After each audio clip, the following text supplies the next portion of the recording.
Hello students. अब हम शुरू करेंगे प्रोग्रामिंग इन सी के लेक्चर्स। जैसे कि आपको पता है कि सी लैंग्वेज को डेनिस रिची ने 1972 में डेवलप किया था AT&T बेल लैब में। और इसकी ये खासियत है कि इसकी जो प्रोग्रामिंग है, इसके जो सॉफ्टवेयर्स हैं, जब ये एग्जीक्यूट करते हैं तो इनकी परफॉर्मेंस की स्पीड जो होती है, स्पीड परफॉर्मेंस, ये सबसे फास्ट है।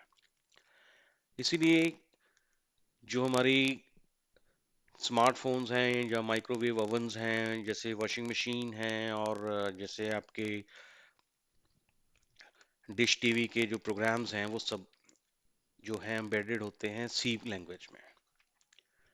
तो इसी तरह से जो हमारी 3D एनिमेशन फास्ट गेम्स हैं, वो सारी फास्ट गेम्स भी सी लैंग्वेज में ही प्रोग्राम की जाती हैं। तो सी प्रोग्रामिंग शुरू करने से पहले हम लोग बात करेंगे सी के कैरेक्टर सेट की। तो सी के कैरेक्टर सेट में हमारे पास कैपिटल A to Z और small a to Z alphabets आएंगे। जो डिजिट्स हम यूज करेंगे वो 0 से 9 होंगी। और जो स्पेशल सिंबल हैं वो मैंने जैसे आपको लिस्ट किए हैं यहाँ पे। टिल्ड हो गया, @ हो गया, एक्सक्लेमेशन साइन, ये सभी जो हमारे स्पेशल सिंबल हैं हम इनको यूज करेंगे। अब बात होती है कांस्टेंट वेरिएबल्स और कीवर्ड्स की जो हम यूज करेंगे सी के प्रोग्राम में। तो कांस्टेंट्स वो एंटिटीज हैं जो थ्रू आउट द प्रोग्राम वो सेम रहेंगी। वेरिएबल्स की जो एंटिटीज हैं वो सारी वेरिएबल की जो एंटिटीज चेंज हो सकती हैं सी के प्रोग्राम्स में, उनकी वैल्यू चेंज हो सकती है। और कीवर्ड्स कीवर्ड्स होंगे रिजर्व वर्ड जो कि हम लोग यूज करेंगे सी में, जिसको कि सी किसी खास पर्पस के लिए यूज करेगी। उसके बाद आते हैं कि हम लोग वेरिएबल नेम्स को कैसे डिफाइन कर सकते हैं। अब सी लैंग्वेज में जब हम वेरिएबल नेम को डिफाइन करेंगे तो उसकी जो मैक्सिमम हम लेंथ यूज करेंगे वो 31 अल्फाबेट्स को होगी। इसके साथ हम लोग डिजिट्स भी यूज कर सकते हैं और स्पेशल सिंबल भी यूज कर सकते हैं। तो जैसे इंटीजर में हम लोग नम, मार्क्स वगैरह यूज कर सकते हैं। फ्लोट में मैंने दिखाया आपको distance, bowling speed, etcetera etcetera.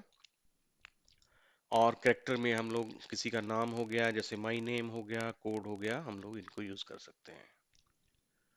अब हम बात करते हैं कीवर्ड्स के बारे में। जो कीवर्ड्स होते हैं सी लैंग्वेज में या किसी भी लैंग्वेज में, इनका कोई स्पेशल पर्पस होता है। और कीवर्ड्स को हम कभी भी एज अ वेरिएबल यूज नहीं करते। फ्रेंड्स, हम लोग अभी टर्बो सी को स्टार्ट करते हैं। तो मैं आपको जितने भी प्रोग्राम्स करवाऊंगा वो सब टर्बो सी एडिटर में करवाऊंगा। बिकॉज ये जो एडिटर है ये नॉर्मली सभी स्टूडेंट के पास होता है। तो इसको इंस्टॉल करने के लिए कोई खास आपको मेहनत नहीं करनी पड़ेगी। जस्ट आप इसको गूगल से इंस्टॉल कर सकते हो। तो यहाँ पे आप देख सकते हो मेरे डेस्कटॉप में ये वाला आइकन है, जो इस आइकन को मैं डबल क्लिक करता हूँ तो मेरे पास अभी टर्बो सी प्लस प्लस का एडिटर शुरू हो गया है। तो सी प्लस प्लस का एडिटर हो चाहे सी, दोनों हम लोग इसी एडिटर पे करेंगे। यहाँ पे मैंने एक छोटा सा प्रोग्राम आपके लिए पहले बना के रखा हुआ है जिसका नाम मैंने डेमो1.सी रखा हुआ है। तो इस डेमो1.सी प्रोग्राम में आप देख सकते हो कि इसकी एक्सटेंशन जो हमारी है वो that is C. C means C का जो प्रोग्राम होगा सभी प्रोग्राम्स की जो एक्सटेंशन है वो सी में आएगी, .c आएगी। और जो वेरी फर्स्ट लाइन आप देख सकते हो, ये इस लाइन में मैंने डबल फॉरवर्ड स्लैश लगा रखा है। इसका मतलब ये है कि ये जो लाइन है मेरी, ये कमेंट लाइन है। कमेंट लाइन हम तभी लगाते हैं जब हम किसी पर्टिकुलर ब्लॉक को या इंस्ट्रक्शन को कुछ कमेंट्स देना चाहें, या हम किसी भी कमांड को एज ए कमेंट करके कंपाइलर को बोलते हैं कि इसको कंपाइल नहीं करना है, this is just for our purpose. और उसके बाद आपने देखना है कि ये स्लैश और स्टार लगाया हुआ है मैंने यहाँ पे, और एक स्टार स्लैश करके मैंने इसको बंद कर रखा है। तो ये भी कमेंट हैं। अगर मेरे को सिंगल लाइन के लिए कमेंट देना है तो मैं इसको रखूंगा डबल स्लैश को।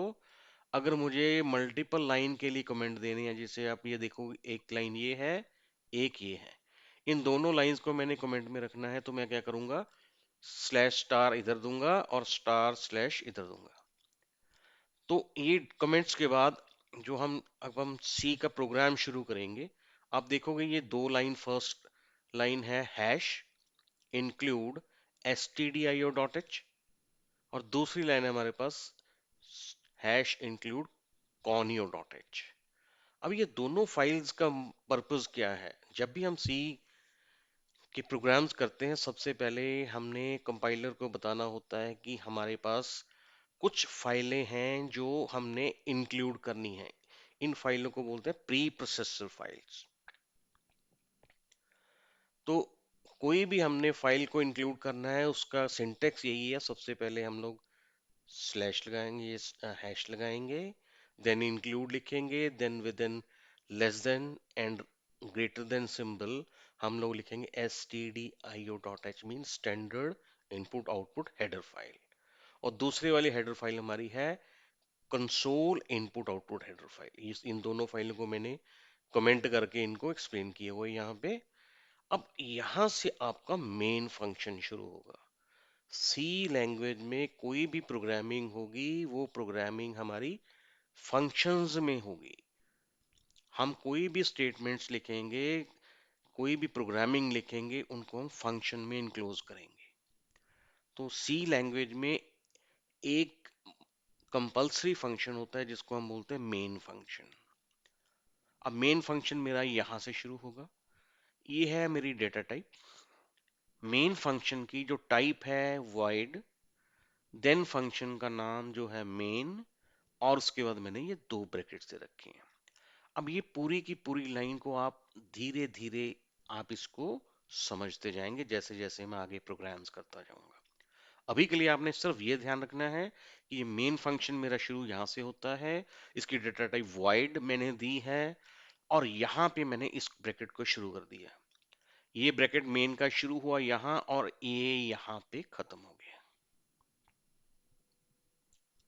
इसके बीच में जो ब्लॉक लिखा है, that block is for the main function. यहाँ पे आप देखोगे इंटीजर num1, num1 मैंने ले रखा है, फ्लोट num2 ले रखा है, कैरेक्टर ch ले रखा है। ये जो इंट, फ्लोट और कैरेक्टर हैं, ये हमारी डेटा टाइप्स हैं। डेटा टाइप्स को हम लोग थोड़ा डिटेल में बाद में पढ़ेंगे। अभी के लिए आपने इतना याद रखना है कि मैंने तीन वेरिएबल लिए, num1 जो कि इंटीजर डेटा टाइप का है, होल नंबर स्टोर करेगा विदाउट डेसिमल। num2 जो मेरा है वो फ्लोट डेटा टाइप का है, जो कि डेसिमल वाले नंबर स्टोर करेगा। यहाँ पे मैंने 10.5 स्टोर किया है। उसके बाद मेरे पास कैरेक्टर है ch, जो कि ABCD अल्फाबेट्स स्टोर करेगा, या कोई भी ऐसी वैल्यू स्टोर करेगा जो कि न्यूमेरिक नहीं है। अब देखो, तीन वेरिएबल में मैंने वैल्यू स्टोर की, और तीनों वेरिएबल्स को मैं यहाँ प्रिंट एफ से प्रिंट करा रहा हूँ। अभी आपने सिर्फ ये ध्यान रखना है कि मैंने कोई भी वैल्यू, अगर कोई भी मैसेज अगर स्क्रीन के ऊपर डिस्प्ले कराना है, तो मैं किससे कराऊंगा? प्रिंट एफ से कराऊंगा। और इसका सिंटेक्स यही है, प्रिंट एफ लिखेंगे हम, ये ब्रैकेट शुरू होगा, यहाँ ब्रैकेट बंद होगा, और बीच में इन्वर्टेड कॉमा के अंदर मेरी वैल्यूज जाएंगी। अब ये चीज आप जब आप प्रिंट फंक्शन को देखोगे, आप देखोगे कि मैंने इन्वर्टेड कॉमा में स्लैश एन भी दे रखा है। उसके बाद मैंने लिखा है integer num1 is equal to percentage D, मैंने इन्वर्टेड कॉमा क्लोज कर दिए, कॉमा के बाद मैंने num1 लिख दिया। अब ये जो printf फंक्शन है, इस printf फंक्शन में मेरे पास एक मैसेज आएगा, मैं मैसेज डिस्प्ले करा रहा हूं, integer num1 is equal to the value of num1। Value of num1 मेरी 10 है, वैल्यू ऑफ num2 मेरी 10.5 है, ऐसे ही वैल्यू ऑफ ch मेरी a है। यहाँ पे मैंने गेट ch फंक्शन लगा रखा है। इस फंक्शन को मैं एक्सप्लेन बाद में करूंगा। अभी के लिए आप ये सोच लो कि ये करेक्टर को लेगा।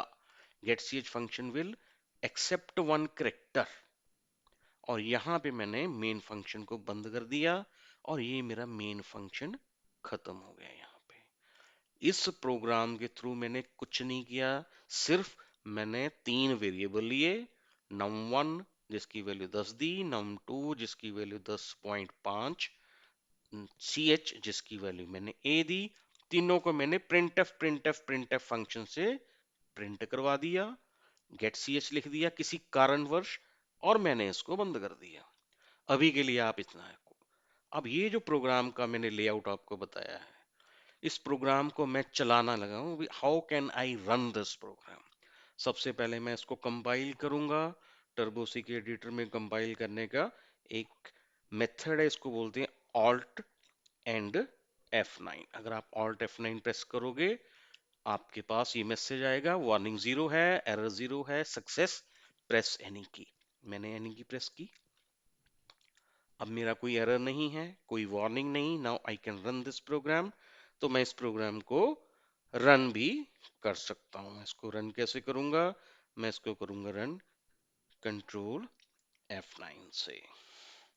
अब आप देखोगे मेरे पास जो स्क्रीन आई है, इसके ऊपर है integer num is equal to 10।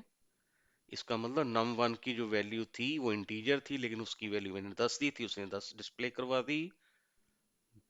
और उसके बाद 10.5 डिस्प्ले हो गया, करेक्टर num3 ए डिस्प्ले हो गया।